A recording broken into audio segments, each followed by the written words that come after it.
വരാനിരിക്കുന്ന പ്രസിഡന്റ് തിരഞ്ഞെടുപ്പ് പോരാട്ടത്തിൽ നേർക്കുനേർ ഏറ്റുമുട്ടുന്ന ഡൊണാൾഡ് ട്രംപിനും കമല ഹാരിസിനും ഒരേപോലെ നിർണായകമായ സർവേ ഫലം പുറത്തുവന്നിരിക്കുകയാണ്. പുതിയ സർവേ പ്രകാരം 3 കടുത്ത പോരാട്ടം നടക്കുന്ന സംസ്ഥാനങ്ങളിൽ കഴിഞ്ഞ 1 വർഷമായി ഡൊണാൾഡ് ട്രംപിനുണ്ടായിരുന്ന മേൽക്കൈ തകർത്തെറിഞ്ഞുകൊണ്ട് കമല ഹാരിസ് മുന്നേറ്റം നടത്തിയിരിക്കുകയാണ്.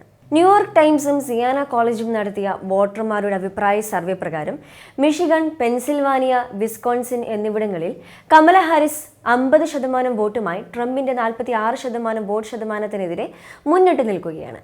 US ഇലക്ട്രൽ കോളേജ് വോട്ടിംഗ് സമ്പ്രദായത്തിൽ ഏറെ പ്രാധാന്യമുള്ള 3 സംസ്ഥാനങ്ങളാണ് ഇവ 3 എന്നതാണ് പ്രത്യേകത. നേരത്തെ കമല ഹാരിസിന് മുൻപ് നിലവിലെ പ്രസിഡന്റും തിരഞ്ഞെടുപ്പിൽ ഡെമോക്രാറ്റിക് സ്ഥാനാർത്ഥിയാവുമെന്ന് കരുതുകയും ചെയ്ത ജോ ബൈഡനുമായി ഡൊണാൾഡ് ട്രംപ് ഈ സംസ്ഥാനങ്ങളിൽ സമനില പാലിക്കുകയോ മുന്നിട്ട് നിൽക്കുകയോ ചെയ്തിരുന്നു. എന്നാൽ അതിന് വിപരീതമായാണ് പുതിയ സർവേ ഫലം പുറത്തു വന്നിരിക്കുന്നത്. നവംബർ 5 നടക്കുന്ന തിരഞ്ഞെടുപ്പിന് ഏകദേശം 3 മാസത്തോളം ശേഷിക്കെ പലതും മാറിമറിഞ്ഞേക്കാം. സമ്പ്രദായ വ്യവസ്ഥയുടെയും കുടിയേറ്റത്തിന്റെയും പ്രധാന വിഷയങ്ങളിൽ വോട്ടർമാർ ഇപ്പോഴും ട്രംപിനെ കൂടുതലായി പിന്തുണയ്ക്കുന്നു എന്നത് പ്രത്യേകം കണക്കിലെടുക്കേണ്ട കാര്യമാണ്. എന്നാൽ മറ്റു ചില വിഷയങ്ങളിൽ കമല ഹാരിസിനും പിന്തുണയുണ്ട്. 81കാരനായ ജോ ബൈഡന്റെ പിന്മാറ്റത്തോടെ ഡെമോക്രാറ്റിക് ക്യാമ്പ് ഒന്നുകൂടി ഊർജ്ജസ്വലത കാണിക്കുന്നുണ്ട്. കമല ഹാരിസിനെ പാർട്ടി നേതാക്കളും അണികളും ഇരുകൈയും നീട്ടിയാണ് സ്വീകരിച്ചത്.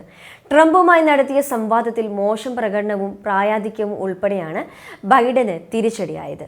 ഇതിന് പിന്നാലെയാണ് ഇന്ത്യൻ വംശജ കൂടിയായ കമല ഹാരിസിനെ ഡെമോക്രാറ്റിക് പാർട്ടി സ്ഥാനാർത്ഥിയായി നിശ്ചയിച്ചത്. ബൈഡനെതിരെ കൃത്യമായ മുൻതൂക്കം പുലർത്തിയിരുന്ന ട്രംപിന് പക്ഷേ കമലയുടെ വരവ് വലിയ തിരിച്ചടിയാണ് ഉണ്ടാക്കിയിരിക്കുന്നതെന്ന് വ്യക്തമാക്കുന്നതാണ് ഏറ്റവും ഒടുവിൽ വന്നിരിക്കുന്ന സർവേ ഫലങ്ങൾ പോലും. ഓരോ സംസ്ഥാനത്തെയും കുറഞ്ഞത് 600 വോട്ടർമാരുമായി ഓഗസ്റ്റ് 5-നും 9-നും ഇടയിലുള്ള കാലയളവിലാണ് സർവേകൾ നടത്തിയിരിക്കുന്നത്. നിലവിലെ മുന്നേറ്റം ഡെമോക്രാറ്റിക് പാർട്ടിക്കും കമല ഹാരിസിനും നൽകുന്ന പ്രതീക്ഷ ചെറുതായിരിക്കില്ല. എങ്കിലും വോട്ടെടുപ്പിന് 3 മാസത്തോളം ശേഷിക്കെ കരുതലോടെ തന്നെയാവും അവർ രംഗത്തിറങ്ങുക.